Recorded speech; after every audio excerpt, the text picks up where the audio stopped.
안녕하세요. 서울에 거주하고 있는 30대 후반 여자입니다. 전 저보다 한 살 많은 남편과 6년째 결혼 생활을 이어가고 있어요. 주변 사람들 시댁살이 얘기를 듣거나 아니면 맘카페 회원들과 주고받는 이야기를 들어보면 시댁에 별의별 일이 다 있더라고요. 근데 전 결혼하고 나서 정말 근심 걱정 하나도 없었거든요. 그래서 왜 다들 고생만 할까? 그런 생각을 하고 있을 때 저에게도 별의별 일이 다 생겼습니다. 저에게 근심과 걱정을 안겨준 사람은 바로 아주버님의 와이프, 형님 때문인데요. 그 이유를 털어놓고 싶은 마음에 이렇게 사연을 보내게 됐습니다. 남편한테 5살 많은 형 한 명이 있어요. 저에겐 아주버님이죠. 아주버님은 40살이 넘었음에도 장가를 가지 못하고 있었어요. 시댁 동네에서 아주버님은 노총각이라 유명할 정도였어요. 요즘은 40살 넘어서 장가 못 가도 크게 문제될 게 없다고는 하지만 아무래도 부모님 세대에선 요즘 사람들 마음과는 다르잖아요. 그래서 제가 소개팅은 3번 정도 해주기도 했고 남편도 몇 번 해주기도 했어요. 근데 항상 아주버님이 차이더라고요. 제 눈으로 봤을 땐 성실하고 돈도 잘 모으고 게다가 정육점 가게까지 운영하고 있어요. 근데 왜 여자들이 좋아하지 않을까 생각해봤는데 사람이 여자 앞에서 너무 바보가 되더라고요. 완전 얼음이 돼버려요. 그래서 아주버님도 결혼을 포기하려고 할 때 마지막으로 주선 자리에 나가게 됐어요. 정육점 단골 손님이 마련한 자리였는데요. 주선 상대는 아주버님보다 10살이나 어린 여자였는데요. 아담하고 귀여운 스타일이더라고요. 다행히 그 여자분도 아주버님이 마음에 들었나 봐요. 그렇게 3번 정도 데이트하고 아주버님이 이 여자를 놓치고 싶지 않아 바로 청혼을 했다고 합니다. 그렇게 저에게 어린 형님이 생겼어요. 아무리 저보다 어리다고 해도 형님 대우를 똑바로 해야 되겠다 싶어 제가 먼저 다가가고 친한 척을 했어요. 저도 저지만 형님도 나이 많은 동서 대하는 게 당연히 어려울 거잖아요. 제가 먼저 다가간 덕분에 형님도 저한테 쉽게 다가올 수 있었어요. 형님이 저희 가족이 된 이후 초반엔 정말 저한테 잘해주고 시댁 일도 먼저 나서서 하더라고요. 형님이 생긴 덕분에 제가 시댁에서 할 일이 반이나 줄어서 편했어요.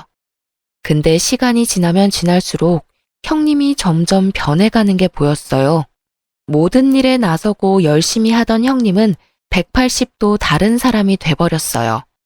가족들과 있을 땐 본인이 직접 일을 다 하는 척하지만 저와 단둘이 있을 땐 일 하나도 하지 않더라고요. 오히려 저한테 설거지, 장보기, 음식 만들기 등 다 시키더라고요. 동서, 갈비찜 해야 하니까 마트 가서 갈비찜 재료 다 사와. 남편이 가게에서 갈비는 가져왔으니까 양념 재료만 사오면 될 거야. 그리고 잡채 재료랑 전 재료들도 사오고. 형님, 그 많은 걸 저 혼자 사오라고요? 형님도 같이 가셔야죠. 내가 하라면 좀 해. 내가 아무리 어려도 내가 형님이잖아. 내 말 당장 들어. 알겠어? 형님이 자꾸 절 시키는 일이 많아서 같이 하자고 말하면 본인이 형님이니 자기 말을 들어야 하는 거 아니냐면서 그런 말을 하더라고요.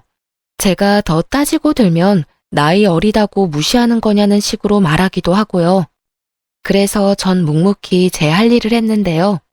음식이나 설거지 이런 거 다 해놓으면 가족들 앞에선 본인이 다 했다고 거짓말까지 합니다. 아이고, 이 많은 걸 다 너희들이 한 거야? 우리 며느리들 최고네. 에이, 이거 다 제가 한 거예요, 어머님. 동서는 옆에서 배우기만 했고요. 아, 그래. 우리 첫째가 최고다, 최고. 뒤늦게 우리 가족이 돼서 적응하기 힘들 줄 알았는데 이젠 알아서 척척 다 잘하는구나. 어머님은 그런 형님을 오구오구 이뻐하세요. 사실 어머님도 제가 다 한 걸 아는 눈치였어요. 어머님이 제 손맛을 분명 아시기 때문이죠. 그래도 형님이 기죽을까봐 칭찬을 해주십니다. 이런 일이 하도 많아서 전 집에서 엄청 울었습니다. 남편은 그런 절 달래주면서 안아줬네요. 내가 고생이란 고생은 다 하고 왜 다들 형님 칭찬만 하냐고. 당신이 고생한 거 다 알아. 근데 그 자리에서 형님 기죽일 순 없으니까 그렇게 한 거지. 뒤에선 엄마가 당신 고생한 거 다 알고 마음 아파해. 어린 형님 있는 것도 서러울 텐데 앞에서 형님이 그렇게 여우같이 행동하니까 얼마나 더 힘들겠냐면서. 다들 알고 있으니까 너무 속상해하지 마. 아무리 그래도 그렇지. 나이 어려도 그래도 형님이니까 내가 참아야지 생각하다가도 날 너무 아랫사람으로만 생각하는 형님 태도 때문에 참기 힘들어. 알아. 충분히 이해해. 다음에 이런 일 또 있으면 내가 안 참을게. 그러니까 이번만 참고 넘어가 줘. 이럴 때마다 내 편을 들어주는 남편 덕분에 그래도 잘 넘어갈 수 있었어요. 그러던 어느 날 명절이 돼서 크게 일이 터진 적이 있어요. 원래 명절 때마다 시댁에서 싸움 한 번 터진다고 하는데 저희 시댁에서도 터질 줄은 몰랐네요. 사실 저희 시댁은 사이가 정말 좋은 편인데 형님이 저희 식구가 된 이후부터 부쩍 다툼이 늘게 됐었는데요. 그건 바로 형님의 질투 때문이었어요. 저희 부부는 맞벌이를 하고 있지만 아주버님 부부는 홀벌이로 생활하고 있어요. 원래 형님께서 시집 오기 전에 작은 네일샵 아르바이트로 일하고 있다고 들었어요. 형님 꿈이 결혼하면 전업주부로 생활하는 거였다고 하네요. 아주버님은 정육점 하나를 운영하고 있지만 결혼 전에 비해서 가게 운영이 좋지 않아 좀 힘들어했어요. 생활 자체는 크게 지장은 없었지만 여유가 있는 편은 아니었어요. 사실 아주버님도 형님이 일하시길 바랬지만 형님한테 일 다시 시작하면 어떠냐고 물어보면 그때마다 버럭버럭 짜증을 내거나 며칠 삐진다고 하더라고요. 한번 일 안 하기 시작하니까 그게 몸에 익숙해져서 그런지 일을 하기 너무 싫어한다고 아주버님께 들은 적이 있어요. 반면 저희 부부는 맞벌이로 생활하기도 하고 저와 남편 모두 벌이가 좋은 편이라 저축도 많이 하는 편이고 그 외에 남는 돈도 많아서 여유가 있어요. 그래서 명절이나 어버이날 같은 경우 저희는 시부모님과 친정부모님께 항상 아낌없이 드리는 편이에요.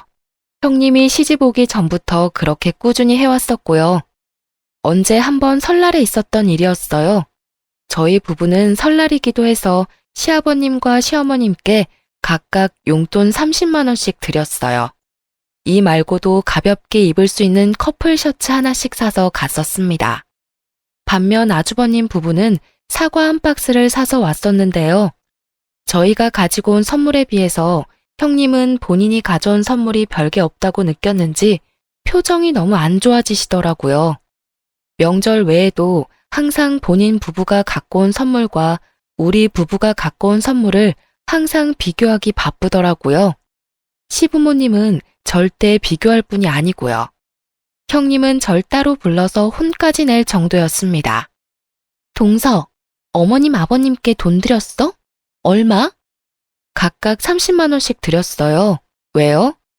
동서, 나 엿먹이려고 일부러 그러는 거지? 그렇지. 그게 무슨 말씀이세요? 우리 부부는 항상 과일 세트 이런 것만 가져오는데 동선의 부부는 용돈이며 명품 옷이며 이것저것 알차게 챙겨오잖아. 우리 부부 형편 뻔히 알면 우리 수준에 맞춰서 좀 적게 가져와야 하는 거 아니야? 알고도 이렇게 가져온 거면 동서 정말 나쁜 건데. 형님, 시부모님께 드리는 건데 왜 형님의 형편을 생각해야 하는 거예요? 원래 형님이 오시기 전부터 용돈은 꼬박꼬박 챙겨드리고 있었어요. 내가 비교당할 거라는 생각 안 해봤어? 어머님이 티를 안 내시는 것 뿐이지 속으로 얼마나 비교하시겠어. 형님, 어머님 그러실 분 절대 아니에요. 그리고 어머님이 워낙 과일 좋아하시는 분이라 저한테 형님 칭찬 엄청 하시고요. 나 생각해서 과일 챙겨주는 형님이 너무 이쁘다면서요. 가식 전에 속으로는 날 얼마나 하고 있을 거야. 말이 너무 지나치세요. 말 좀 가려가면서 하세요, 형님. 뭐야? 지금 나한테 대드는 거야? 어?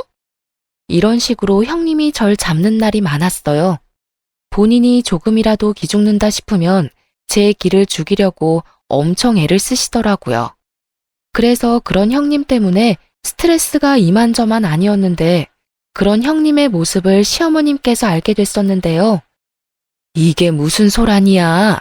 첫째야, 너 지금 둘째한테 뭐 하는 짓이니? 어머님. 아니, 좋은 날에 가족끼리 모인 자리에서 왜 둘째 기를 죽이고 그래? 무슨 일인데 그래?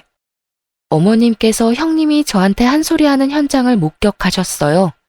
어머님의 언성이 높아지자 방 안에 있던 아버님, 아주버님, 남편 모두 거실로 나오게 됐는데요. 어머님이 처음으로 자신한테 언성을 높이자 형님이 몹시 당황한 눈치였어요. 좀 그렇잖아요. 동서는 어머님, 아버님께 꼬박꼬박 용돈 챙겨주고 있는데 저만 꼴랑 사과 한 박스 이렇게 챙겨주고 그러는 게 속상했어요. 동서가 눈치 없이 이렇게 행동하는 게 얄미워서 그랬어요. 넌 어쩜 철이 없어도 이렇게 철이 없을 수가 있어? 난 물건으로 사람 평가하고 그러는 거 절대 없다. 근데 넌 왜 물건으로 사람을 평가하니?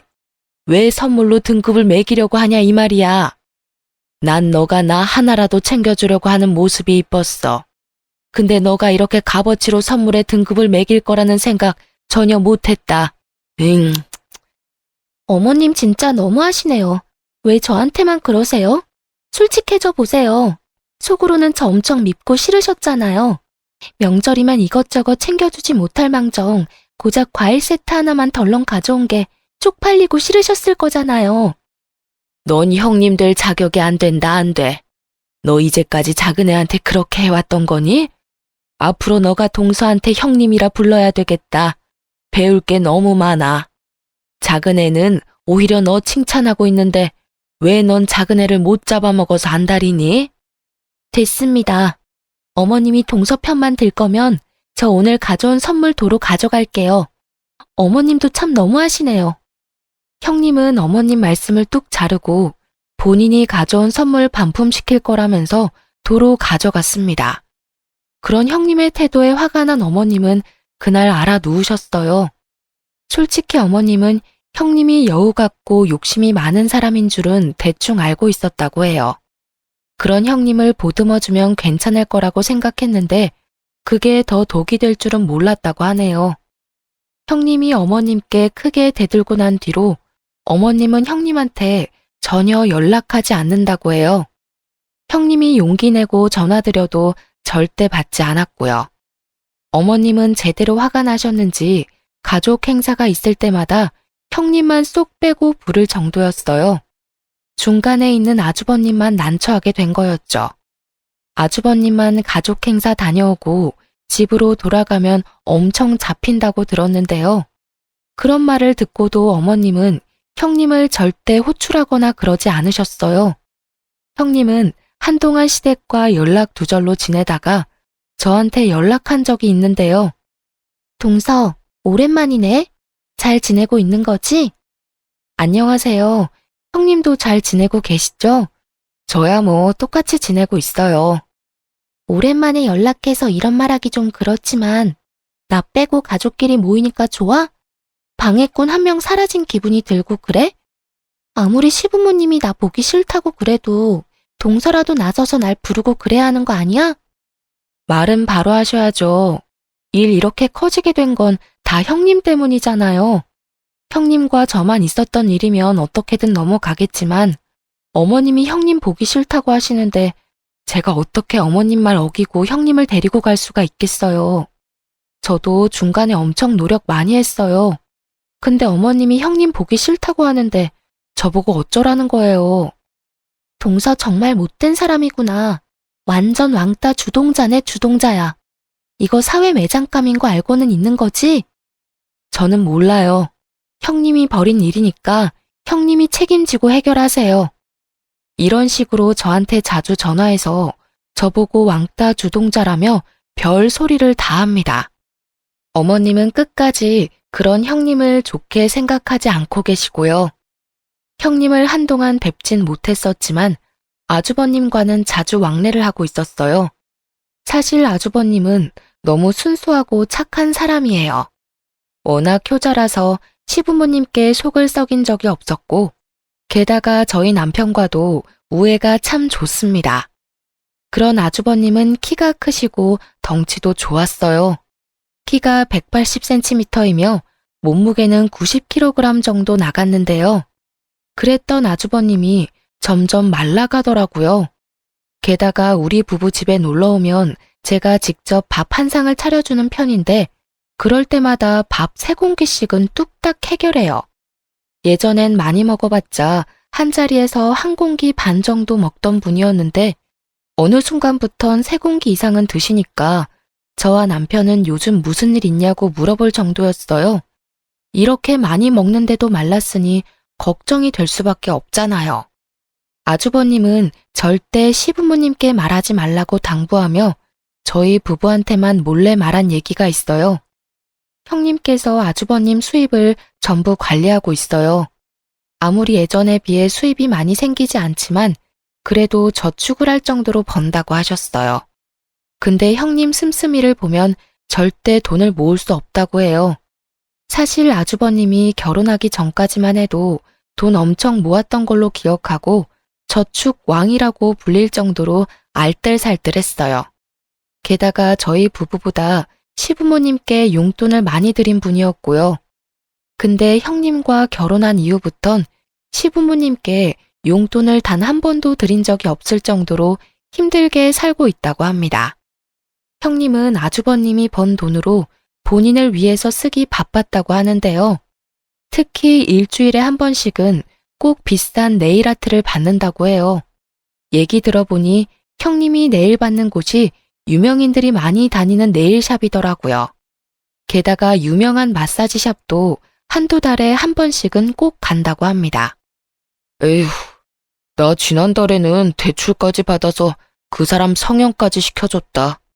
내가 와이프를 데리고 사는 건지 사춘기 딸내미를 데리고 사는 건지 이젠 모르겠다 정말로. 형, 제발 정신 차려. 제발 이혼 좀 해, 이혼. 이러다가 형 인생 망하게 생겼어. 이 사실 엄마가 알기라도 해봐. 그럼 우리 집 난리다 정말. 한동안 시부모님과 저희 부부를 안 보고 살던 형님은 결국 아주버님이 대출받은 돈으로 성형까지 했다고 합니다. 마음 약한 아주버님은 형님의 말을 그대로 따랐다고 하네요. 그런 아주버님은 저희 부부 앞에서 눈물을 보이고 말았습니다. 그동안 너무 힘들었고 이 얘기를 할 곳이 없어서 답답해서 미치는 줄 알았다면서요. 이날 아주버님께 제가 직접 만든 양념게장과 겉절이 등등 여러 반찬들을 한가득 싸서 보냈습니다. 아주버님은 저한테 너무 고맙다며 눈물을 보이더라고요. 앞으로 이런 일 있을 때마다 혼자 힘들어하지 말고 저희 집에 오라고 말했습니다. 형님은 본인 가꾸는데 최선을 다할 뿐 집안일을 절대 하지 않고 게다가 아주버님이 퇴근하고 집에 오면 절대 밥을 차려주지 않는다고 하네요. 그 말을 듣고 제가 반찬을 한가득 싸서 보내게 됐습니다. 근데 며칠 뒤 아주버님께 급하게 전화가 온 적이 있었어요. 그 이유는 바로 시어머님이 이 모든 사실을 알게 되었기 때문인데요. 그렇게 저희 부부는 아주버님의 연락을 받고 시부모님 댁으로 갔습니다. 시부모님 댁에 도착하니 어머님께서 형님의 머리채를 잡고 있었어요. 너무 놀란 저는 이게 무슨 일이냐고 말렸는데요. 어머님, 이 손 놓고 얘기하세요. 이러다가 형님 머리 다 빠지겠어요. 작은 애는 빠져라. 이 독한 년이 우리 큰아들 죽이려고 한다, 죽여. 어머님, 제발 이 손 놓고 말씀하세요. 알겠으니까 제발이요. 제가 사정사정한 끝에 어머님은 형님의 머리채를 놓게 되었는데요. 형님의 표정을 보니 도끼가 가득했어요. 저 표정 좀 봐라. 저게 시엄마한테 보일 표정이니? 너 이왕 이렇게 된 거 솔직하게 말해봐라. 우리 아들 돈 보고 결혼했니? 우리 아들이 호구 같으니까 너 팔자 좀 피고 싶어서 그런 거냐고. 맞아요. 저도 그런 줄 알고 결혼했는데 저랑 결혼하고 나서 정육점 매출 뚝 떨어진 거 보고 괜히 결혼했다 싶더라고요. 뭐? 아무리 그래도 그렇지 이왕 결혼했으면 마음 제대로 먹고 잘 살아볼 생각을 해야지. 남편 밥 한 끼 제대로 안 챙겨주고 신랑이 벌어다 준 돈을 그렇게 펑펑 쓰고 다니면 어떡해? 어머님이야말로 너무하셨어요. 그동안 저만 쏙 빼고 가족들끼리 다 같이 모여서 지내니까 행복하셨어요? 저 어머님한테 엄청 실망했습니다. 형님의 머리채까지 잡게 된 이유에 대해서 시어머니 말씀을 들어보니 형님과 다시 화해하고 싶어서 아주버님 댁에 갔었다고 해요. 근데 집에 있어야 할 형님은 없고 아주버님이 라면으로 끼니를 때우고 있었다고 합니다. 게다가 집을 대충 둘러보니 청소가 하나도 되어 있지 않고 돼지우리라고 해도 믿을 정도로 엄청 지저분했다고 해요. 게다가 공과금 같은 게 몇 달째 밀린 상태였고요. 그래서 아주버님께 화내면서 사실대로 말하라고 했고 그제야 솔직하게 말했다고 합니다. 그 타이밍에 형님이 집에 들어오게 됐고 어머님이 형님 정신교육 좀 시켜보겠다고 머리채를 잡고 오게 된 거라고 합니다. 하지만 형님은 정신 차릴 생각 전혀 없었어요. 오히려 어머님께 바락바락 대들 뿐 더 엇나가기 시작하더라고요. 저 이 사람이랑 결혼하고 나서 단 한 번도 행복한 적 없었어요. 그게 다 동서랑 어머님 때문이에요. 어머님은 저만 쏙 빼고 가족들 불러서 행복하게 시간 보내려고 하고 어머님이야말로 왕따 주동자예요. 동서도 마찬가지야. 어머님이 그러면 동서라도 나서서 나 불러야 됐던 거 아니야? 여우처럼 어머님한테 잘할 생각이나 하고. 아이고, 우리 집에 악귀가 들어왔다, 악귀가. 어머님은 형님이 꼴도 보기 싫다고 당장 나가라고 소리를 치셨습니다. 형님도 어머님이 꼴도 보기 싫다고 소리를 지르면서 나갔었고요. 아주버님은 중간에서 매우 힘들어 보였습니다. 그런데 이 와중에 한 가지 소식이 들려왔어요. 그건 바로 형님의 임신 소식이었는데요. 이게 지금 이 상황에서 좋은 소식인지 안 좋은 소식인지 모르겠지만 형님이 한동안 생리를 하지 않아서 임신 테스트기를 했다고 합니다. 두 줄이 뜨게 됐고 확실히 알기 위해서 산부인과에 갔더니 임신이었다고 해요. 시어머님과 크게 다투기 전부터 생긴 아이였더라고요. 그 사실을 알게 된 아주버님은 좋기도 하지만 걱정이 되었다고 해요. 지금 둘이서 사는 것도 빠듯한데 아이가 생겼으니 더 힘들 것 같기 때문이었어요. 아주버님과 같이 임신을 하게 된 걸 알게 된 형님은 오히려 이 기회로 시어머님의 마음을 다시 사로잡으려고 한 눈치이긴 했는데요. 하지만 그렇다고 마냥 좋진 않은 것 같았어요. 아무래도 본인이 이제까지 돈을 펑펑 쓰고 놓은 버릇이 있다 보니 아이 때문에 이제 그러지 못할 거란 생각 때문이겠죠. 산부인과에 다녀온 뒤로 아주버님 부부가 시부모님께 찾아갔다고 해요. 임신 소식을 알리자 시어머님께서 표정이 그렇게 좋지 못했다고 합니다. 너희 이제 어떻게 할 거니? 예전에 내가 너희한테 화낸 이유가 바로 생활 자체가 어렵기 때문이었잖아. 아이까지 생긴다면 지금보다 더 어렵게 생활해야 할 텐데 그게 가능할 것 같니? 가뜩이나 첫째 혼자 일을 하는 상황인데 어떻게 아이를 키울 수 있겠냐 이 말이야. 그래도 아이가 생겼으니 책임져야죠. 지울 순 없잖아요. 어렵게 가진 아이인데. 솔직하게 말해서 큰아가, 너가 첫째 밥 잘 챙겨주는 것도 아니잖니. 집안일도 야무지게 하는 편도 아닌 마당에 아이까지 키우면 집안 돌아가는 꼴 말이 아닐 거야. 아이 분유값 절대 무시 못해. 너 혼자 번 돈으로 절대 못 키워. 그러니까 지금 살고 있는 집 정리하고 우리 집에 들어와서 살아. 내가 낮엔 애 돌봐줄 테니까 큰아가 너 이제 일 시작해. 애기 유치원 들어가기 전까지 내가 돌봐주겠다고 약속할 테니까 그때까지 돈 차곡차곡 모아서 그때 분가해. 그게 아이를 위해서도 좋아. 싫어요. 아무리 저희 부부가 힘들게 산다고 해도 어머님 집에 들어가기 싫어요. 애기가 유치원 다닐 때까지 여기서 지낸다면 그동안 어머님이 저한테 얼마나 눈치 주고 그러시겠어요? 가뜩이나 저 어머님께 미운 털 제대로 박힌 상태인데 지금 어머님 댁에 들어가면 더 미움받을 게 분명하잖아요. 엄마, 말씀은 너무 고맙지만 이 사람이 싫다고 하네. 나도 이 사람이 싫다고 하면 나도 굳이 들어갈 생각은 없어. 엄마가 우리 신경 써준 건 너무 고마운데 우리가 먼저 키워보고 정 안 되겠다 싶으면 그때 들어갈게. 아유, 됐다. 내가 괜히 말 꺼냈지. 나중에 애 키워달라고 해도 대신 키워줄 생각 전혀 없어. 너희가 니들 복 발로 걷어찬 거야. 우리 집 장손이라서 잘 좀 챙겨줄 생각이었더니만 네 와이프가 복을 발로 찬다 차. 이 일이 있고 나서 어머님이 직접 저한테 전화하셨는데요. 이 모든 상황을 설명해 주시면서 형님 욕을 그렇게 하시더라고요. 단단히 삐진 모양입니다. 잘해보려고 해도 형님 행동을 보면 잘해보고 싶은 마음이 싹 사라진다고 하시네요. 저도 어머님의 말을 듣다 보면 형님이 도대체 왜 이러시나 싶더라고요. 그리고 어머님이 형님 욕을 다 하신 후 갑자기 태몽에 대해 말씀해 주셨어요. 엄청 휘황찬란한 태몽이길래 그 꿈이 혹시 형님 아이 태몽이 아닐까 싶었거든요. 근데 어머님께선 혹시 모르니 저보고도 산부인과에 가보라고 하셨습니다. 저도 혹시 모르니 한번 다녀와 보는 게 좋겠다 싶어서 한번 검사를 받아보게 됐는데요. 어머님 말씀대로 제 태몽이 맞았습니다. 어쩌다 보니 어린 형님과 임신 시기가 딱 한 달 차이밖에 되지 않더라고요.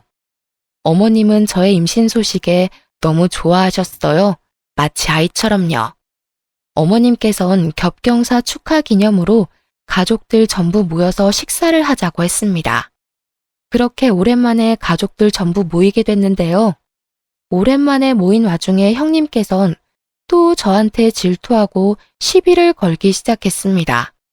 동서, 어떻게 이때 임신을 딱 할 수가 있어? 내가 임신했다고 하니까 질투가 난 건가? 일부러 노린 거지?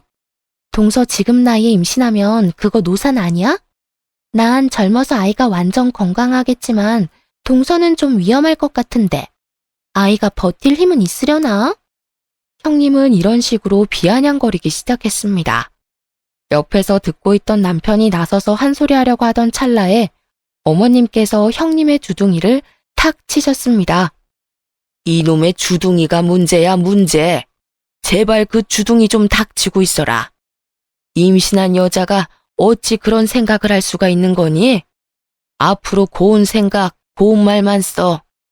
그리고 여기서 너만 임신한 게 아니잖니. 큰애도 좋은 말만 들어야 할 때야.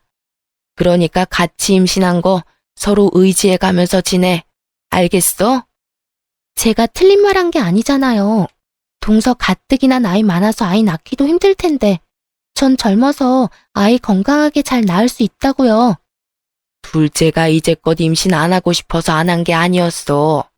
그리고 젊은 나이에 임신한 거 요즘 그렇게 잘난 일도 아니니까 조용히 좀 해. 둘째는 열심히 일하면서도 아이를 위해서 육아 공부까지 하고 있단다. 너가 걱정 안 해도 둘째 아이 잘 키울 테니 너무 오버하지 마. 알겠니? 어머님이 저의 편을 들어주시니 엄청 든든하더라고요. 예전에 서운했던 마음이 싹 사라졌는데요. 그리고 어머님께서 식사를 하고 있던 중 저희 두 부부에게 용돈까지 주셨는데요.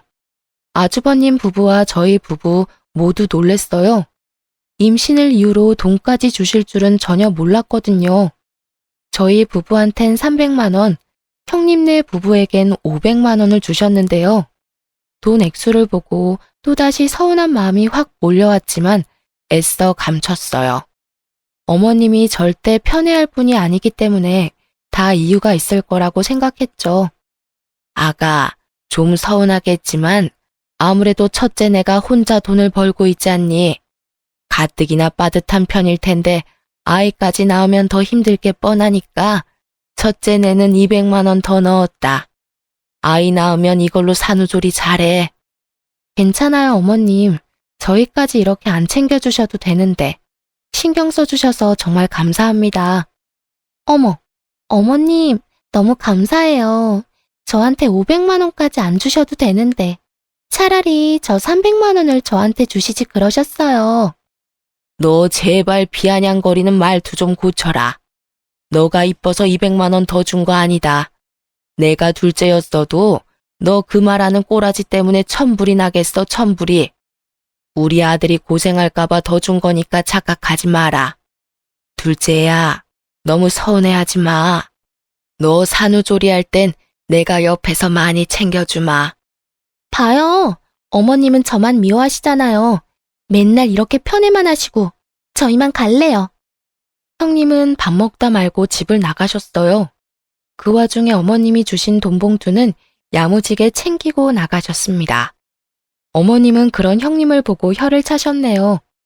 아주버님은 그런 형님을 보고 한숨을 내쉬더니 가족들한테 사과를 하고 쪼르르 따라 나가더군요.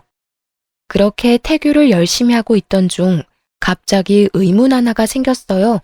형님의 씀씀이 때문이었는데요. 형님이 자주 네일 받고 마사지를 받는 것쯤은 잘 알고 있었는데 그 전보다 더 심해졌다고 합니다. 아주버님께선 한 달에 300만 원 정도 순이익이 생긴다고 하는데요. 그런데 형님의 씀씀이를 볼 땐 약 200만 원 넘게 쓰는 것 같더라고요. 어머님도 그렇고 저희 부부도 그게 좀 의심스럽더라고요. 남편한테 형님이 좀 이상한 것 같다고 말하니 남편이 솔직하게 말해주더라고요. 사실 내가 형한테 돈을 조금씩 빌려주고 있었어. 20만 원, 30만 원 이런 식으로 빌려줬었는데 그게 벌써 3천만 원이나 돼버렸네. 근데 당신도 알잖아. 우리 형 정말 불쌍한 거. 가뜩이나 혼자 벌고 있는데 형수님이 워낙 씀씀이가 크니까 생활 자체가 안 된다고 하더라고. 나라도 좀 돕고 싶더라고. 뭐라고? 그래도 그렇지. 그렇게 많이 빌려주면 어떡해. 나한테 말이라도 좀 하고 빌려주던가. 아, 앞으로 그렇게 자주 빌려주지 마. 해줄 상황이 오면 꼭 나한테 말하고 빌려줘. 아주버님이 얼마나 힘들게 살고 있는지 저도 충분히 알고 있기 때문에 이번 일은 그냥 덮어두기로 했어요. 그런데 며칠 뒤 형님께서 직접 저한테 찾아온 적이 있었는데요. 이번엔 형님께서 저한테 돈을 빌리기 위해 찾아오게 된 거였더라고요. 아주버님도 모자라서 형님까지 돈을 빌리기 위해 찾아오니 미치겠더군요. 2천만 원이요? 저한테 그 큰 돈이 어딨다고. 동서 돈 많은 거 내가 다 알아. 대기업 다니면서 2천만 원 돈 금방 모았을 거잖아. 게다가 동선의 친정 부자라며. 나 정말 급해서 그래. 딱 한 번만 빌려주면 안 돼? 도대체 그 큰 돈이 왜 필요하신 건데요? 이유 들어보고 빌려줄지 말지 결정할게요. 사실 우리 친정엄마 암이래. 그것도 자궁암. 동서도 알잖아. 내 친정 그렇게 사정 좋지 않은 거. 당장 수술비가 필요한데 내가 지금 당장 모아둔 돈이 없어서 말이야. 형님의 어머님께서 암에 걸렸다는 말에 마음이 약해지더라고요. 가뜩이나 형님도 임신한 상태라서 신경 쓸 게 한두 가지가 아닐 텐데 그래서 전 마음이 약해져 돈을 빌려주기로 했습니다. 그 대신 차용증을 쓰기로 했어요. 형님은 저한테 정말 잘하겠다고 말하며 그 돈을 덥석 가져갔습니다. 근데 형님이 저한테 돈을 빌려간 다음으로부터 큰 사건이 터지고 말았어요.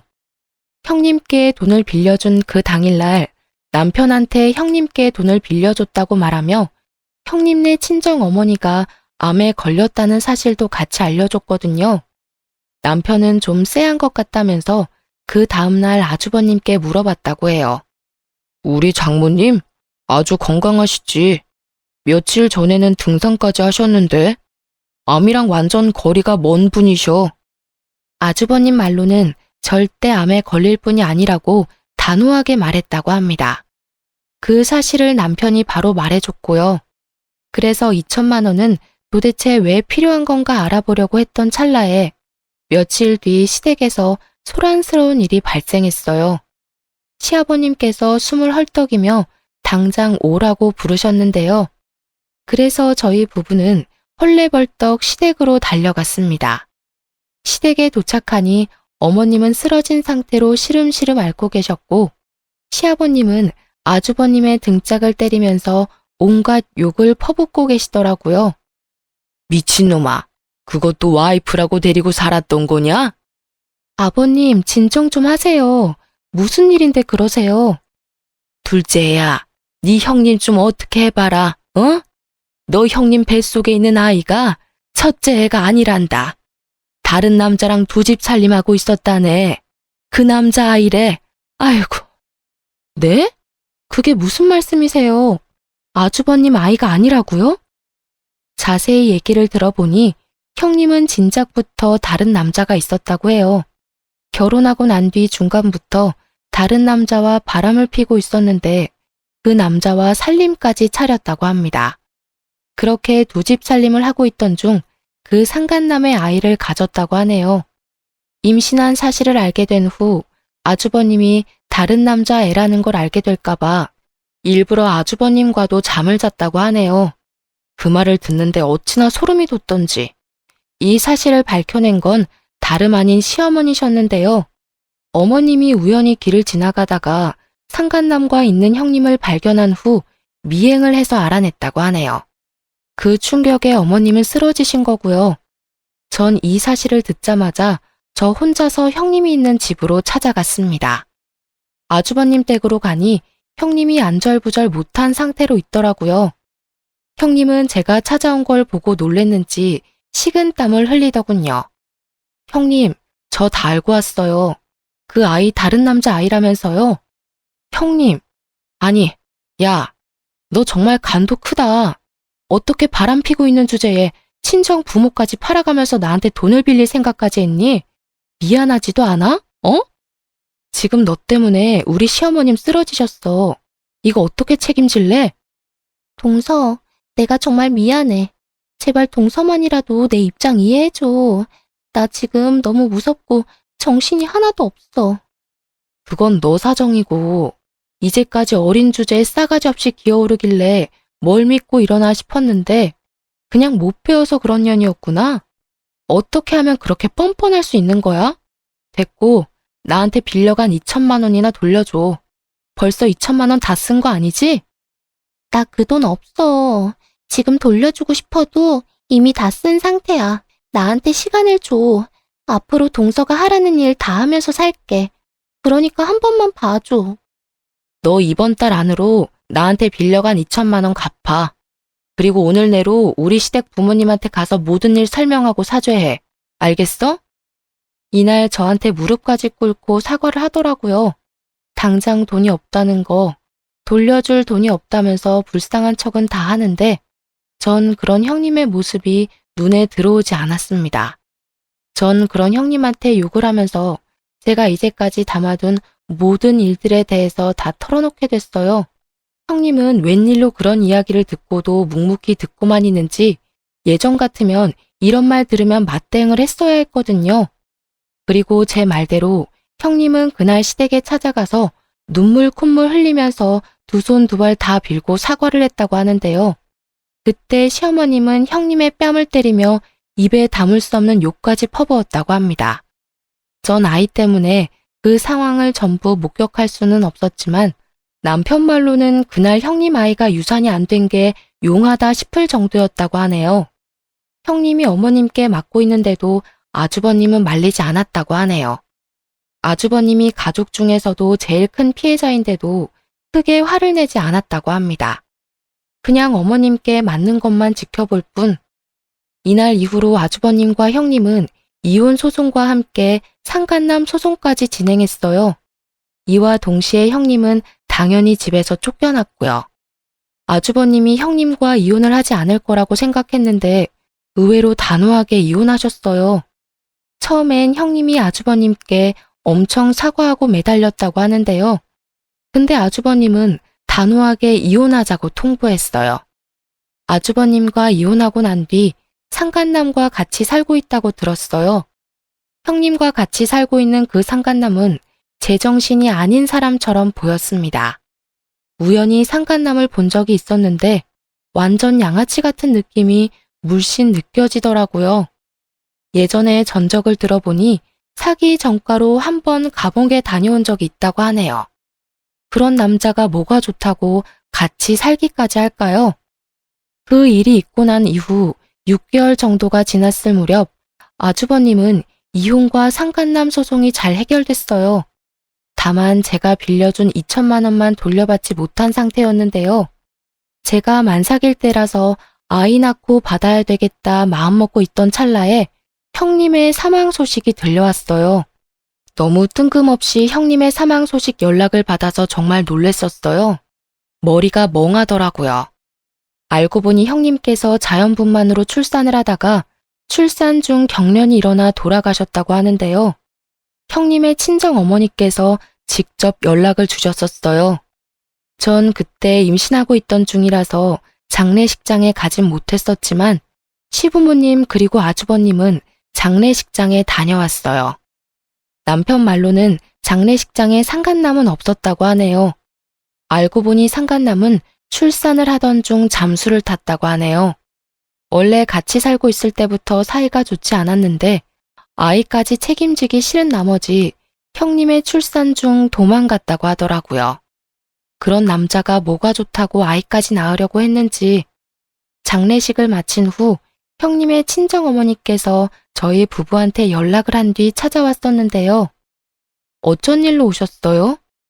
이렇게 갑자기 찾아와서 미안해요. 우리 딸이 그렇게 못된 짓을 하고 다닐 줄은 몰랐어요. 저도 얼마 전에 알게 된 사실이었고요. 딸 아이가 출산하기 전에 저한테 말해주더라고요. 동서한테 2천만 원 빌린 돈이 있다고. 그거 갚아야 하는데 어떻게 갚아야 할지 모르겠다면서요. 그거 제가 대신 갚으려고 찾아왔어요. 아, 천천히 갚으셔도 되는데 지금 제일 많이 속상하신 분은 그쪽이실 텐데요. 그래도 드려야 할 돈은 드려야 하니까요. 그동안 제 딸아이 때문에 고생 많으셨어요. 정말 죄송합니다. 제가 대신 사과드릴게요. 형님의 친정어머니께선 돈을 갚기 위해 직접 찾아오신 거였어요. 계좌 이체만 하고 안 보면 그만이지만 그래도 이체까지 형님이 한 잘못이 있어서 대신 사과하고 싶어 직접 찾아왔다고 하네요. 우리 부부에게 대신 갚은 2천만 원 돈은 어머니께서 직접 대출을 받아서 주신 돈이래요.